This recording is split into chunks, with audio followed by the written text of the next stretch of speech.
Ini rumput ini, Mbak, standar pipa. Iya, standar pipa. Jadi nggak bisa sembarangan rumput ini ditanam dan memeliharanya. Dan ini kalau dia sudah jadi, yang dimaksud sudah jadi itu udah nyambung. Udah nyambung, ini kan masih gini. Iya. Ini akan menjadi rumput yang nggak mudah rusak. Kena sepatu, kena bola. Ada durasinya juga, Pak ya? Iya, jadi ini kan masih ada kayak Belum nyatu. belum 100% belum nyatu. Karena memang target kita kan untuk U20 Iya. 2023. Oke. Nah, jadi nggak ada ruang kopong dia nanti, jadi Padat, harus Pak, ya? rata, seperti plastik lah. Iya. Padahal beneran. Kita di ruang terbuka Iya. dan Jaraknya? insya Allah sudah melalui berbagai tahapan prokes. Jadi mohon izin lepas masker. Mohon izin lepas masker. Oke. Netizen, kita ketemu lagi dengan gubernur kebanggaan kita, Gubernur Sumatera Selatan, Bapak Haji Herman Deru. Alhamdulillah, beliau baru saja melepas kontingen Sumatera Selatan ke PON Papua. Ya, jadi spiritnya kontingen ini diberangkatkan bukan hanya untuk meraih prestasi, Mbak. Jadi, kontingen ini punya misi pemersatu. Pemersatu. Jadi sebagai perajut kebersatuan khususnya NKRI. NKRI. Paling tidak kita punya andil gitu lah, Mbak. Iya. Meskipun tidak cukup hanya Sumatera Selatan sendiri, tapi paling tidak putra-putra Sriwijaya ini memulai itu, merajut itu, atau menjadi bagian dari kebersatuan NKRI ini. Iya, karena PON Papua ini istimewa ya Pak. Baru berlangsung pertama kali di tanah Papua dan Sumatera Selatan ambil bagian, ya kan? Meskipun banyak orang di luar sana boleh dibilang pesimis. Gimana menurut Anda? Iya, ini keberkahan dari Allah. Jangankan setahun yang lalu, 2 minggu yang lalu kita masih khawatir. Ya. Setelah maraknya pemberitaan tentang varian-varian baru COVID. Tapi ternyata, ini kita contohkan di daerah kita. Saat ini, dengan ketaatan, kedisiplinan, prokes dari masyarakat Sumatera Selatan, khususnya umumnya mungkin Indonesia, landai, Mbak. Iya, mulai hijau Pak ya? Jadi kuning menuju hijau. Ini kan perhitungan untuk ini tetap terlaksana. Bukan semata-mata kita menghargai saudara kita yang di timur, toh. Ini analisa saya. Tapi betul-betul ini adalah tetap gunanya PON 20 ini, saya yakini untuk menebar semangat. Untuk menebar ya, semangat. Jangan kita terlena atau hanyut dengan situasi pandemi ini. Kita harus tetap bangkit dan maju. Iya, oke. Pak, Sumatera Selatan punya sarana yang luar biasa untuk venue-venue dan sebagainya. Tetapi belum dibarengi dengan prestasi. Dan ini pekerjaan berat tentunya. Bagaimana Anda menanggapinya? Ya, cara kita mengukurnya atau parameternya adalah event-event pertandingan atau kompetisi. Baik tingkat regional atau nasional. Ini butuh waktu. Butuh waktu. Membangun epicentrum olahraga ini saja di stadion dan kelengkapannya ini butuh waktu 18 tahun, bayangkan. 18 tahun. Dari tahun 2003 tempat ini. Betul. Dari gubernur dirintis. ke gubernur. Ya, udah berapa gubernur. Nah, sekarang setelah fasilitasnya memadai, kalau dibilang lengkap sih belum, Pak. Ya. Masih ada beberapa venue yang harus kita bangun. Kita mulai bergeser menata SDM. SDM. Nah, meskipun ini butuh waktu yang agak ekstra, tapi tidak apa-apa karena saya tekankan, kita boleh bangga dengan piala, boleh bangga dengan prestasi, tapi akan lebih bangga jika itu orang kita. Betul. Bukan pinjem dari daerah mana, bukan kontrak sementara saja, tapi atau dibuatkan KTP sejenak gitu kan. Nah itu nggak berlaku bagi saya, Mbak. Saya ingin ini betul-betul prestasi yang original. Artinya yang memang didapat oleh putra-putra terbaik Sumatera Selatan. Butuh waktu pasti. Jadi butuh waktu dan Bapak mau itu adalah putra-putri kita sendiri seperti itu sehingga basicnya kuat. Ya, jadi jangan tepuk tangan kita itu tepuk tangan yang hampa gitu. Kalau ini milik kita, mau orang kita, mau sekencang, mau sekuat apapun tepuk tangan ini memang punya kita. Mau berapa jumlah pialanya? Oke. Tetapi kan juga tidak semudah itu karena perlu kolaborasi yang luar biasa. Olahraga ini kan, Mbak, benar kita cari prestasi, benar. Tapi yang paling fundamental adalah olah tubuh untuk sehat. Maka harus ada kolaborasi tadi, kesesuaian. Gizinya, protein, karbohidrat, lemak, termasuk asupan-asupan minumannya, maksudnya suplemen. Itu harus berimbang, toh. Jadi baru prestasi. Jangan terus kita ngejar prestasi, akhirnya beli. Nah, itu. Nah ini Pak Hermanderu dikenal memang mau atletnya berasal dari kearifan lokal lah, artinya memang produk kita. Kearifan lokal. Oke. Kalau target di PON bagaimana Pak? Ini sekadar partisipasikah atau memang ada target atau bagaimana? Setelah semangat-semangat awal tadi saya sebut, target kita memperbaiki dari prestasi sebelumnya. PON Jabar. Ya. PON Jabar. Memperbaiki itu. Meskipun kita udah tahu nih, ada 2 emas kita mesti hilang ini. Iya. Karena cabur itu tidak dipertandingkan. Tapi semangat itu jangan sampai pupus karena juga dialami oleh provinsi lain. Makanya saya bilang sama Koni, jangan menjadi pembenaran bahwa 2 cabur itu tidak diikutkan karena dialami provinsi lain. Tidak menjadi excuse. Yang potensi harusnya kan? Iya. Oke. Pak Gub, kita beralih ke masa 3 tahun menjelang. Ya, 1 Oktober ya, Mbak. 1 Oktober. Ya. Gimana rasanya jadi kepala daerah pada era pandemi? Saya ini alhamdulillah, Mbak, bersyukur. Jadi gubernur, pernah menjadi bupati. Ya. Ini pengalaman dan guru bagi saya untuk dapat memperluas lahan pengabdian pada saat bupati itu. Ya. Ini sekarang saya sudah menghadapi lahan pengabdian yang setingkat provinsi.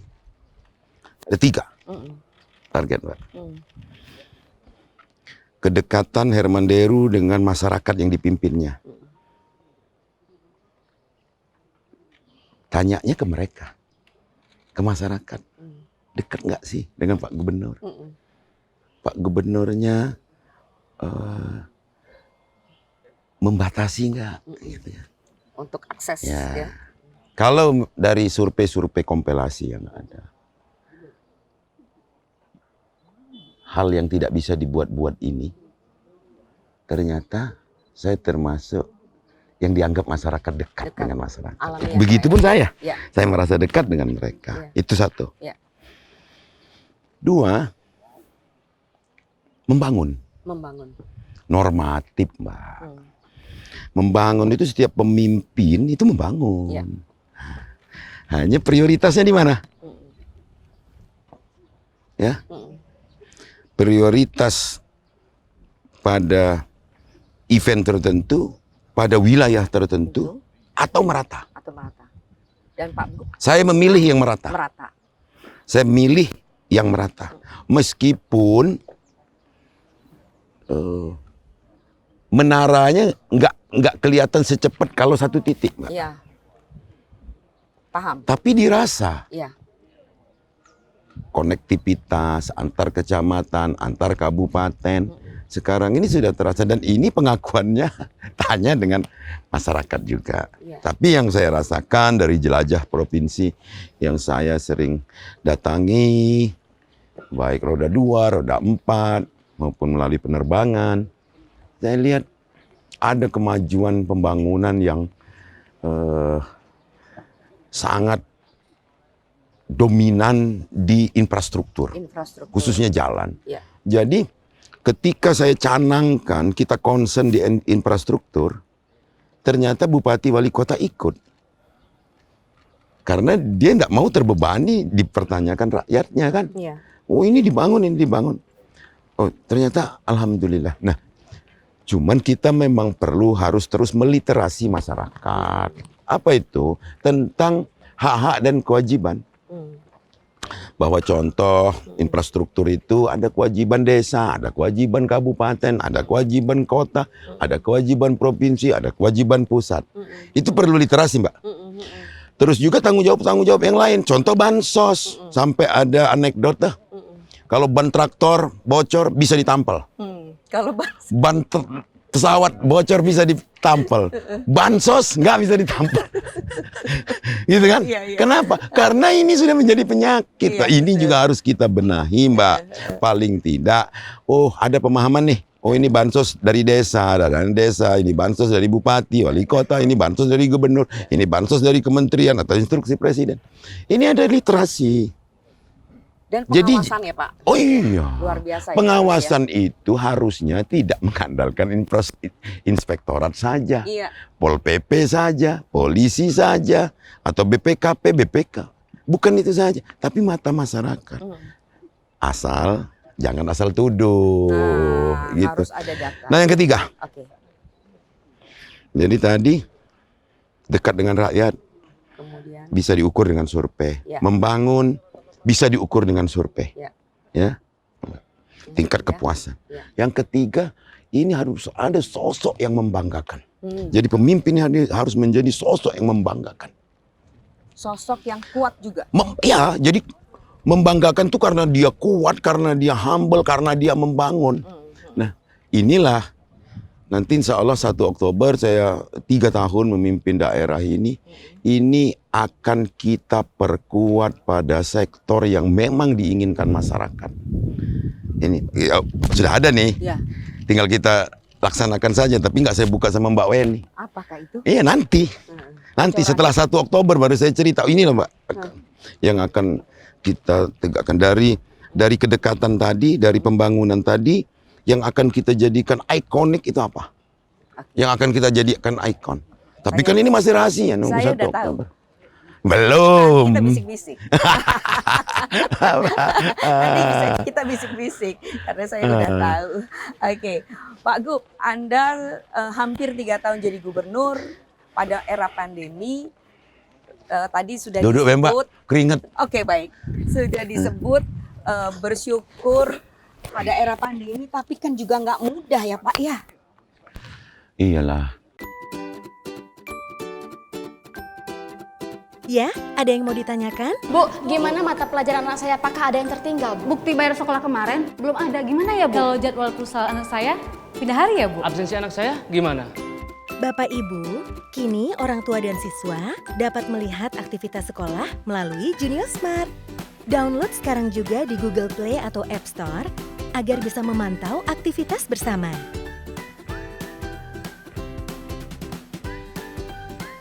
Junior Smart memudahkan kita untuk update kegiatan sekolah, kalender akademik, kegiatan ekstrakurikuler, dan beragam informasi lainnya.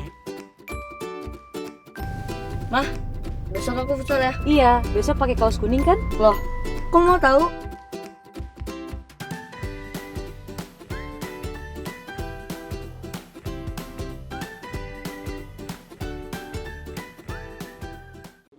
Pandemi ini ujian, Mbak.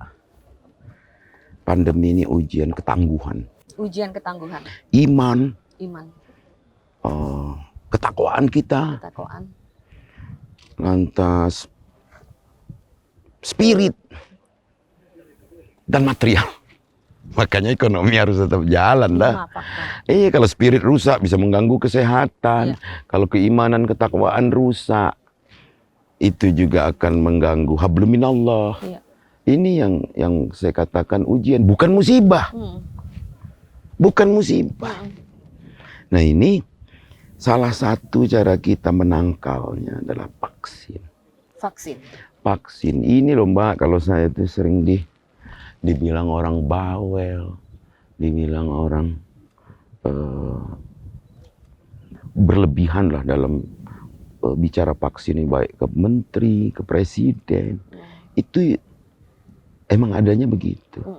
Karena saya ingin masyarakat Sumsel ini segera pulih semangatnya, segera pulih ekonominya, dan yang paling penting kegiatan ibadah. Ini penting, Mbak.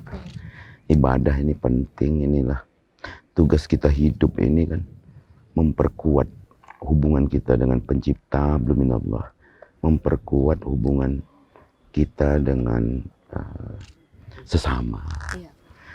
Nah, ada di satu titik beberapa hari yang lalu saya berkunjung ke Bendung Perjaya. Di mana itu Pak? Banyuasin? Nah, di Kecamatan Martapura, Oku Timur. Okut. Saya katakan, waktu itu saya nebar ikan. Ikannya nggak seberapa. Tapi ini memantik untuk kita jangan tamak. Jangan tamak tuh. Ikan kita ini, Mbak, spesiesnya udah sangat berkurang. Contoh belida, saya seneng tuh belida dilindungi ya. Saya tebar ikan itu agar masyarakat, ini contoh untuk pemimpin-pemimpin lain juga. Bahwa ini penting. Bahwa kehidupan di air itu ada ekosistem. Ya. Nggak boleh kita karena ketamakan, kita nyetrumnya, kita mempotasnya gitu ya, pakai racun. Karena pasti biotanya yang di dalam itu akan rusak. Mulai putus nih, rantai makanan ekosistemnya. Kedua,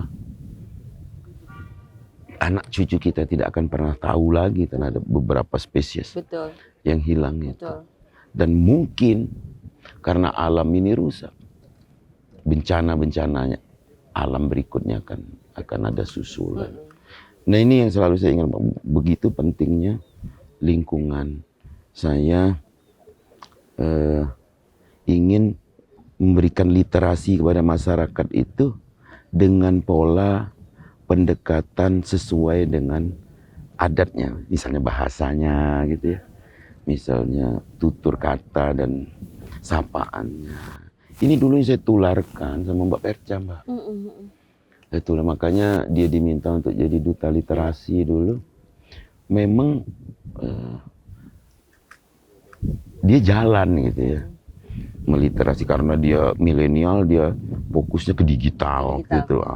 Bagaimana digitalisasi ini jangan membuat kesusahan baru gitu, tapi membuka keterbukaan dalam semua aspek, ekonomi, pergaulan gitu kan. Itu, tapi Mbak Perca udah nggak ada kan.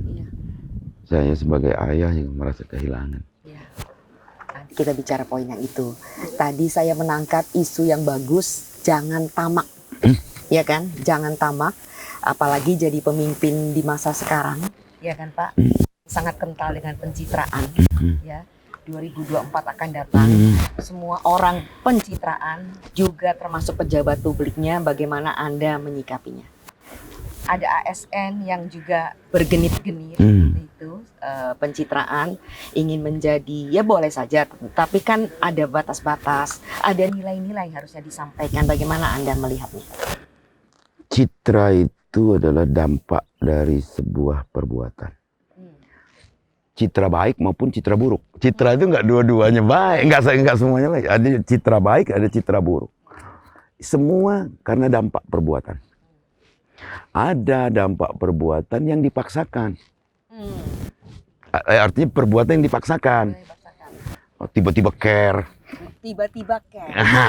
Kan? Padahal itu kan ini tiba-tiba dekat dengan masyarakat.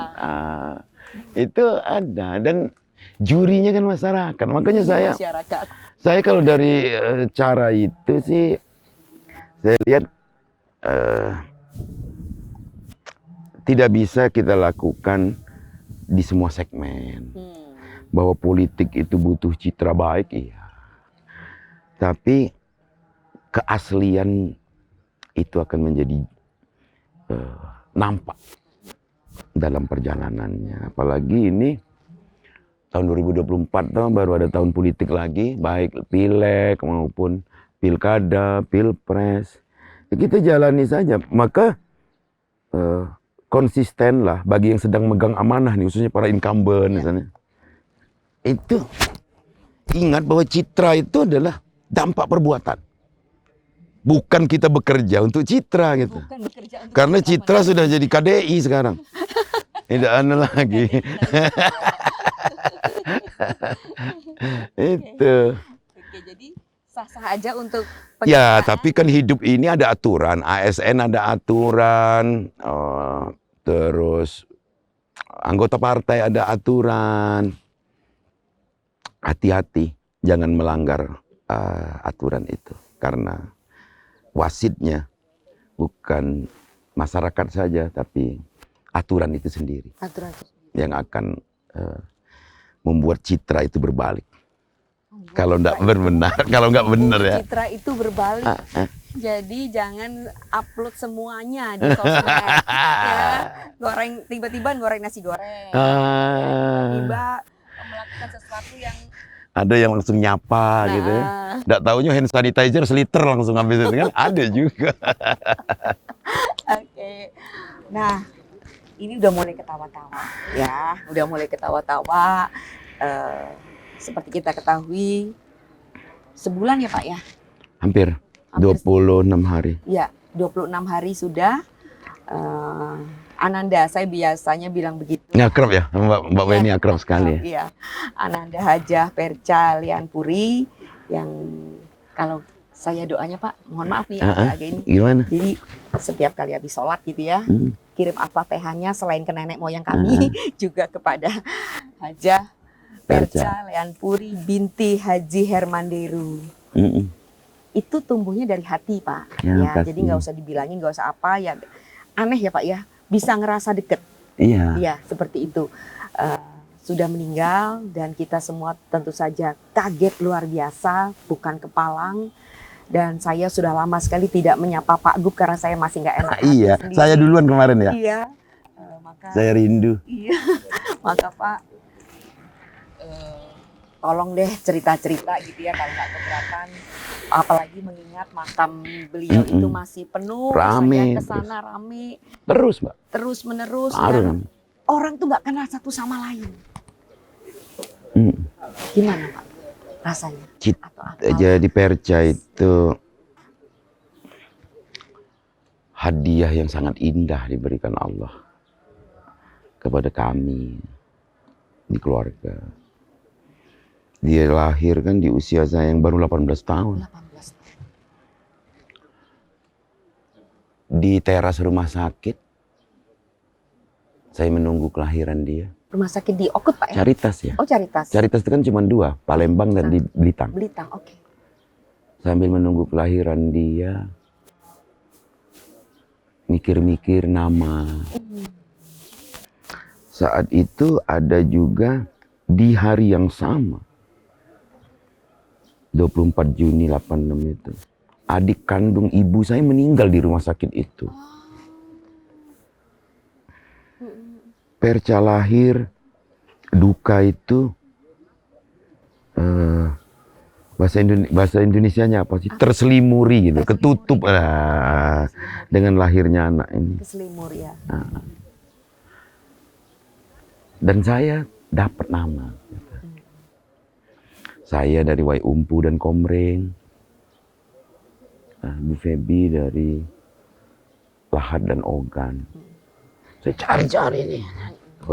Anak muda kan Mbak, 18 tahun ya. 18 tahun. Perca.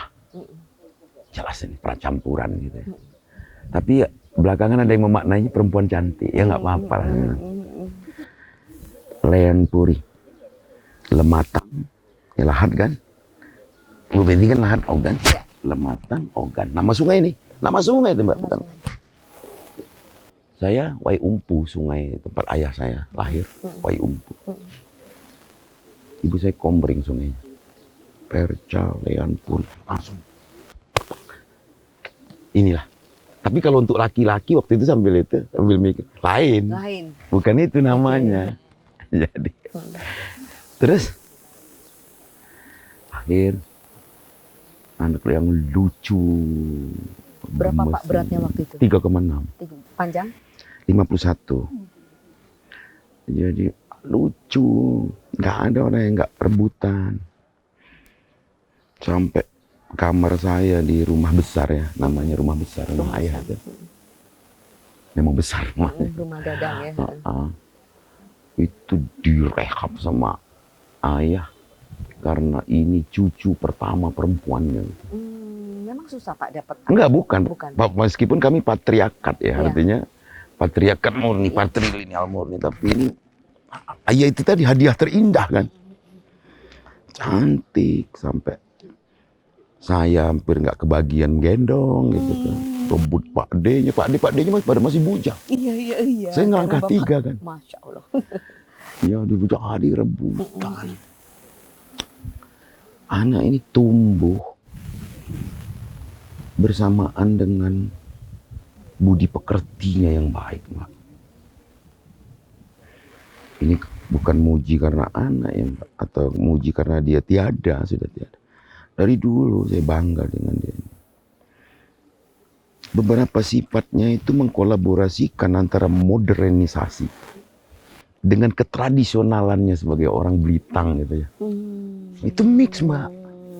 Mix. Dia sekolah di luar negeri kan. Iya. Tapi dia tetap kearifan lokal, sapaannya, ketawanya, lepas makanannya, Mbak. Iya. Semua makanan yang desa-desa ya dia makan. Dia suka. Gitu kan. Contoh Pak apa? Apapun Pak, dari urap gitu ya, pecah. Kalau yang Jawa kan, komering mau pindang tempat, mau pindang bening, mau pindang nanas, mau brengkes apa, mau terasi apa gitu. Galak. Jadi artinya anak ini memang dijadikan Tuhan punya nilai-nilai plus. Kemandirian yang tinggi ya, kemandirian yang mandiri, Mbak. Mandiri. Dari kecil dia pernah, satu-satunya anak saya yang pernah saya ajak naik truk ya Perca kan. Dalam rangka apa? Dia lahir 2 bulan dia lahir, saya berani kredit mobil truk waktu itu. Saya bangga saya ajak dia. Saya setir. Percanya di mana? Gendong ibunya. Naik truk. BG 4010 AB. Bulan Agustus 86 saya beli. Perca naik. Artinya ada jejak yang dia ikuti sejak orang tuanya memulai meniti kehidupan ini, Mbak. Gitu loh. Hari saya jadi pengusaha, beli jagung di petani, dijual ke pedagang ayam di mana-mana di kota ini.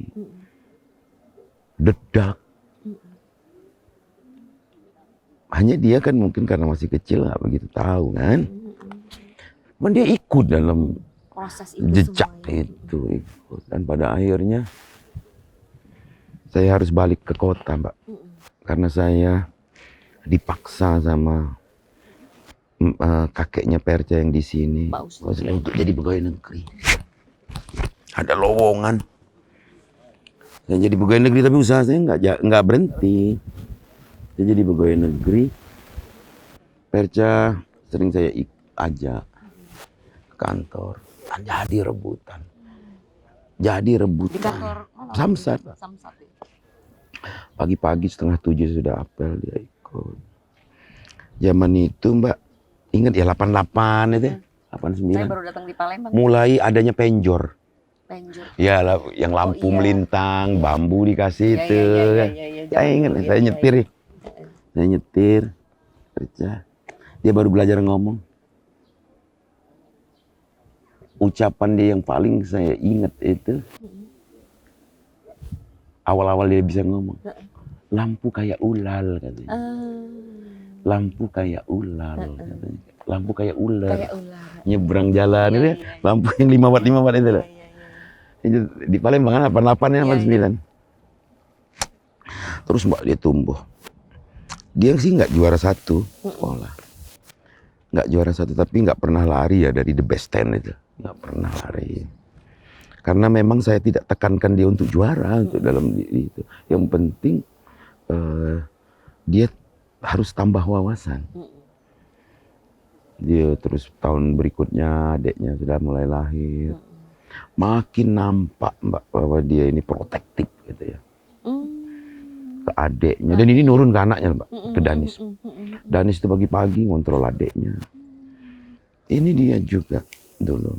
Nah. Dan dia tidak pernah mencitrakan dirinya hidup mewah. Saat dia SMP, ekonomi saya mulai membaik. Saat dia masuk SMP. Mbak percaya nggak? Ada Mercy kesayangan Pak Nasrun Umar itu. Punya bininya. Mercy C180. Masih baru. Saya beli. Untuk Titi. Mercy C180 warna smoke grey. Jadi agak silver, agak-agak kuat gitu. Agak-agak coklat. Agak gold lah. Seneng dia. Dia tunjukkan ekspresi. Tapi jangan diitemin ya nak kacanya. Karena dia mulai gadis. Udah bisa bawa mobil belum? Bisa, saya ajarin memang Mbak. Saya kelas 4 SD bisa bawa mobil. Jadi anak-anak saya, karena penting gitu. Ya. Bukan untuknya. Bupati Oku Timur itu ikut kami. Dia manggil Om Enos. Apa-apa di sekolah minta Om Enos yang antar. Padahal memang ada petugas. Ekonomi saya mulai membaik, booming lah saya pada saat itu. Dengan usaha apa aja itu Pak? Macam-macamnya. Dari jagung sampai dump truck sampai alat berat Mbak. Makanya kalau orang tanya kenapa tanah Pak Gu banyak di Gandus ya, orang dulu belinya bukan untuk mau dijadiin rumah, jadi mau diambil atasnya, jadi banyak. Nah itu booming kan Mbak. Tahu nggak Mbak? Bupati itu kadang nganter Titi itu sedang dalam kamar mandi dipanggil sama Titi sama Perca, pakai anduk nganter ke sekolah nggak pakai apa-apa.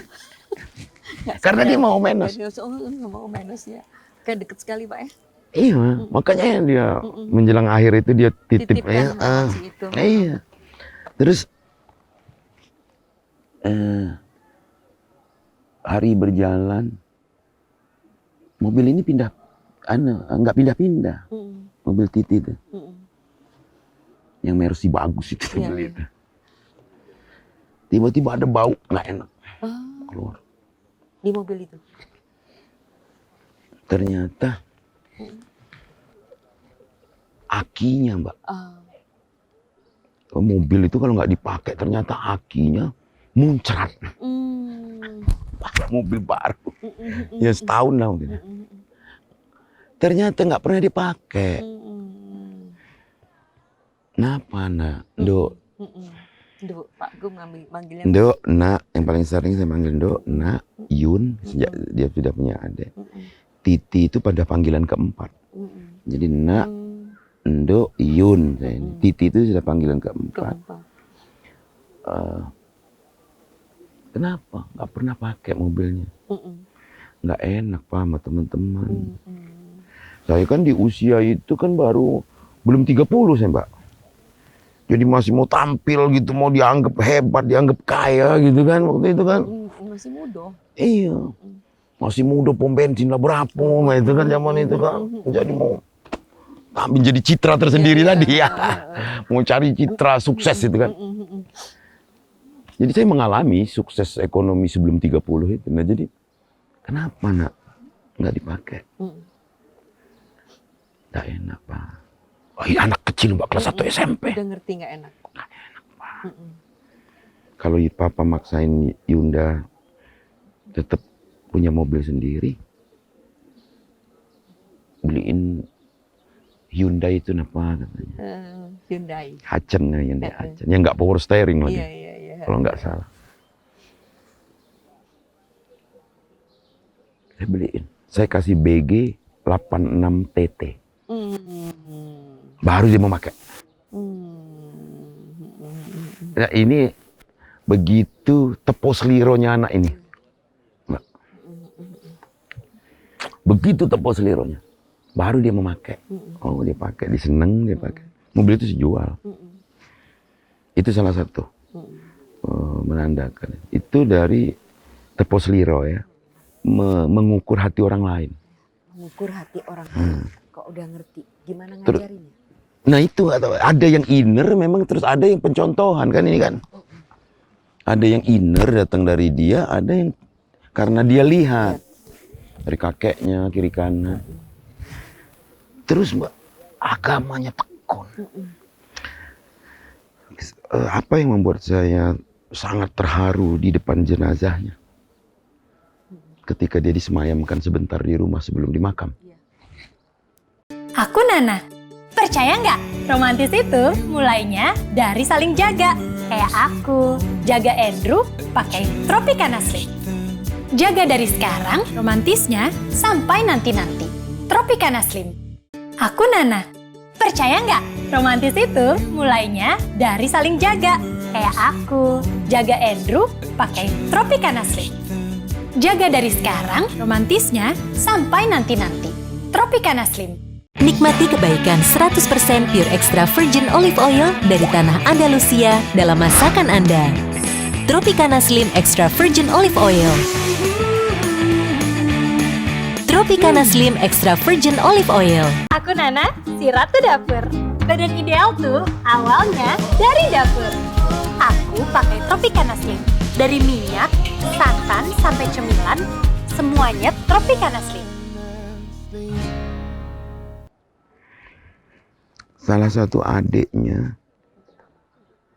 membuka tasnya yang dia bawa ke rumah sakit.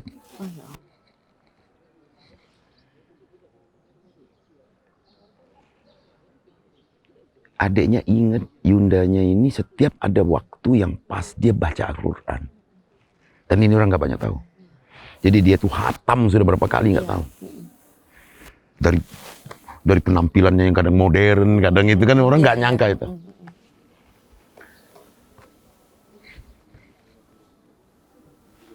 Dia tuh setiap momen dia ingin hatam.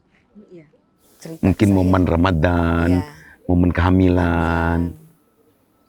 Ada beberapa ayat mungkin atau juz ya yang dilipatnya. Ternyata karena dia diterminasi di 33 minggu, dia nggak bisa menyelesaikan sampai hatam itu. Sisa pengajian, sisa bacaan Al-Quran. Di depan jenazah itu dibacakan adiknya gantian dua. Karena si Loni masih di Pekanbaru kan. Waduh, terharu saya Mbak. Terharu. Tapi nanti kita cerita banyak lah tentang Sperca. Yang jelas dengan makamnya yang selalu ramai. Ada 3 hal yang saya petik ya. Satu, dia orang hebat, Mbak. Hebat itu belum tentu kita, gitu. Kayak gitu, gitu loh. Hebat hablum minan nasnya loh, Mbak. Hebat, Mbak. Begitu mengena di hati orang sehingga dia terkenang gitu ya. Ada beberapa bupati, Mbak, yang diam-diam. Itu punya fasilitas kalau bupati. Iya. Ada mobil, ada. Betul. Lah yang naik angkot dari Ulogan, dari Muratara, dari mana itu? Mana itu? Hanya ingin ziarah. Itu satu, artinya hablum minan nas dia sangat baik. Ini anak hebat. Saat dia masih hidup saya ngatakan ini anak hebat. Maka sering saya ngomong sama adik-adiknya tiru tuh, Yunda. Mungkin adiknya bete juga sering saya ngomong gitu kan. Kedua, Mbak, yang saya dapat, oh ya Allah, alhamdulillah. Saya nggak salah didik ya Allah. Gitu. keluarga ini nggak salah didik dia. Artinya saya ya, karena kan nggak 100% saya mendidiknya, ibunya, kakek neneknya, lingkungan. Oh, nggak salah didik nih anak. Yang ketiga, Mbak, ya alhamdulillah juga Allah pernah menitipkan ini dan membuat orang mudah-mudahan simpatinya itu menjadi inspirasi Pak, bagi semua orang dan khususnya bagi saya. Maka kemarin di salah satu titik saya bilang, waktu saya menyerahkan sisa aspirasi dia waktu di Dewan, saya bilang, kalau aspirasi ini kebendaan, saya bilang. Ini ada berapa? Itu, Pak? Ya saya serahkan, ada berapa? Ada puluhan traktor, Mbak. Roda 4 dan roda 2. Ini kebendaan, siapapun kita masih bisa beli kalau ada uang. Tapi Mbak Perca ini inspirasi. Nah ini nggak ada nilai materialnya. Tapi ini berharga, inspirasi. Nah ini menginspirasi banyak orang. Artinya kualitas hidup itu bukan tua atau muda. Betul, bukan lama. Iya, bukan. Jadi bagaimana dia menjalankan kehidupan itu. Ya kalau hablum minallahnya kita nggak bisa mengukur, Mbak. Nanti di padang mahsyar kita baru tahu ya. Tapi mudah-mudahan dia surga. Hablum minannas, Mbak. Bagaimana orang datang terus. Tapi saya ingin memang mengajak mungkin Mbak Weni lah, kita buat buku lah Mbak untuk inspirasi. Siapa? Menginspirasi dalam keliterasian yang sedang dia bangun. Ini bukan hanya kepada anak-anak tapi pada literatornya sendiri. Betul. Terus menginspirasi bagaimana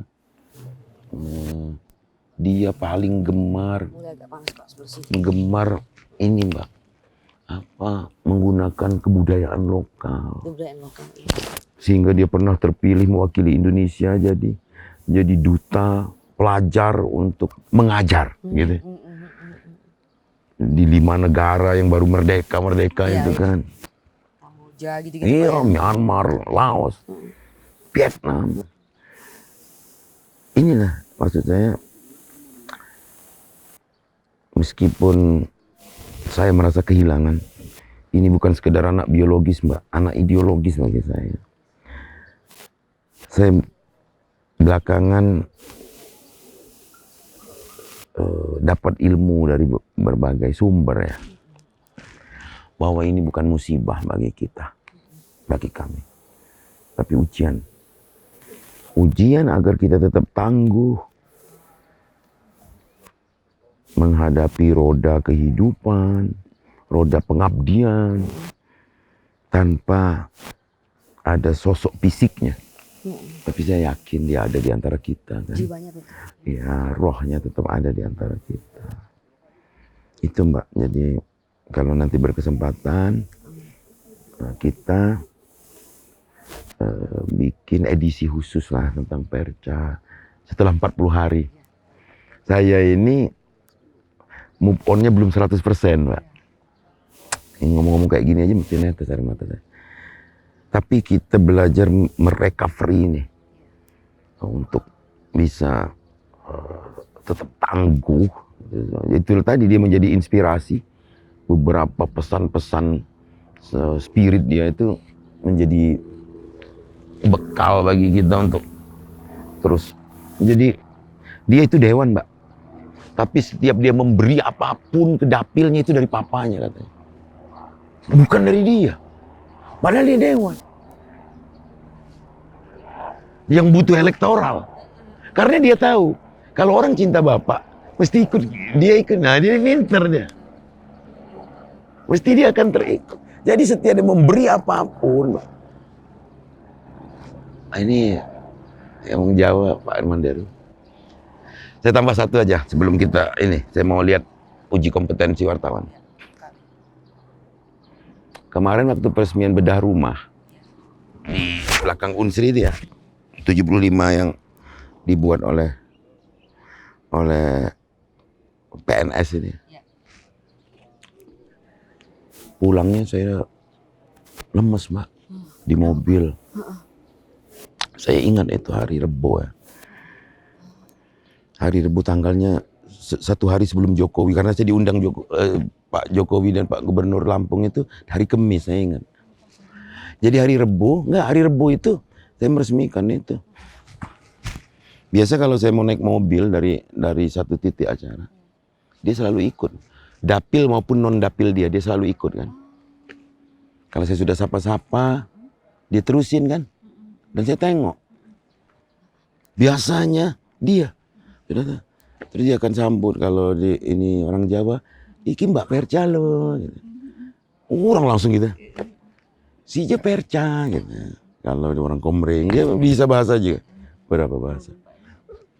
Itu saya ini refleks, tengok, Bu, nggak ada. Di pinggir sungai, Mbak. Pinggir sungai apa itu? Sekanak Lambidara itu. Mana? Mulai saya, Mbak. Pak Wali Kota yang saya lihat kan, nggak ada Perca.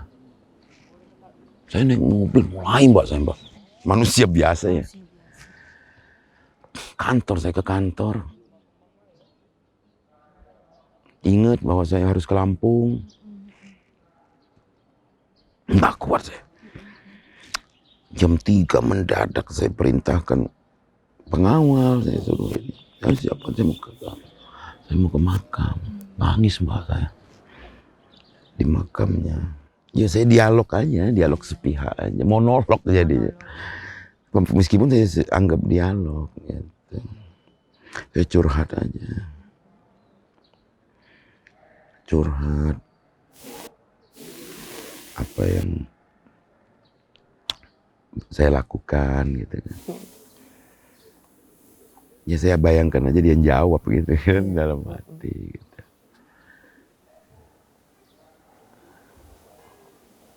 Tapi begitu saya ketemu presiden, apa yang ditanya presiden? Dia duluan, Mbak. Yang diulas presiden itu. Setelah sebelumnya presiden nelfon. Artinya anak ini bukan hanya menjadi perhatian para masyarakat, para pejabat daerah, para tokoh daerah. Ya kalau menteri Mbak lah tahu, kita tahu kan gitu banyak ini. Ini presiden. Presiden. Oh, baru saya ingat. Ternyata yang meyakinkan Pak Presiden dulu waktu mau disematkan adat Komering itu dia. Kenapa harus adat Komering bukan suku lain gitu. Dia yang menjelaskan baik kepada presiden langsung maupun kepada Setnek. Itu terkenang bahwa kayaknya Pak Presiden. Itu Mbak. Ya udah Mbak, nanti kita lanjut. Iya Pak. Tapi semangat Perca luar biasa. Tadi saya lanjutkan ya sedikit aja. Iya. Mbak tahu nggak? Saya nggak pernah manggil dia Perca Lianpuri itu. Karena itu memang untuk publik. Ya itu tadi. Iya, nak, ya. Nduk tuh nduk ya, bukan genduk ya, nduk. Nduk tuh ibu. Jadi kalau di suku kami itu dibalik, kalau anak itu jadi ibu gitu. Oh, anak perempuan Pak? Iya, anak perempuan jadi ibu. Jadi dia maksudnya itu edukasi, terdoktrin bahwa dia harus menjadi contoh kan. Nduk. Terus Iyun, karena jawabnya ada Yunda. Pun agak formal dikit baru Titi. Saya Titi itu panggilan neneknya. Iya. Titi lah dulu. Nah, Perca dari dia lahir dikasih nama sampai dia meninggal 35 tahun 55 hari. Belum pernah saya manggil nama dia Perca. Misalnya Perca itu. Enggak. Nggak tega saya, Mbak. Karena itu saya anggap untuk publik. Mengenal dia. Ya nggak tahu itu di bawah alam sadar saya kasih nama itu. Tapi saya sendiri nggak pernah manggil dia. Jadi Bapak tuh udah menyeting, boleh dibilang dia sedemikian rupa ya. Ya saya juga nggak tahu jejak Iya. saya mau kemana waktu Iya, itu juga saya iya. nggak tahu, anak Iya. muda namanya Mbak. Anak muda. Tapi ada cerita lucu nih, nggak apa-apa yang lain itu nih. Jadi suatu ketika dia baru jadi DPD top. Dulu itu. DPD Dengan Sanggul top. Plecah. Top. Saya udah jadi bupati menjelang akhir periode 1. Iya. Jalan-jalan ke salah satu mall. Dia kan Di sini Pak. di Jakarta. Oh Jakarta. Jalan-jalan ke salah satu mall. Saya mau beli dasi waktu itu. Di temen dia gandeng, dia pakai pakaian formal kan. Pakaian dia gandeng. Kan jarak usia kami 15 tahun. Pak. Ada ibu-ibu yang meloi. Lantai 1, lantai 2, lantai 3. Sampai dengan counter dasi itu kami milih. Dia tidak tahan ibu itu kayaknya. Disamperinnya. Mengenalkan diri. Izin Pak. Pak Bupati. Ibu siapa? Di Jakarta. Jakarta. Saya istri AKBP ini Pak. Kapolres di sini. Kapolres di Jakarta. Enggak, di Sumsel lah. Oh di Sumsel. Izin Pak. Itu ibu baru.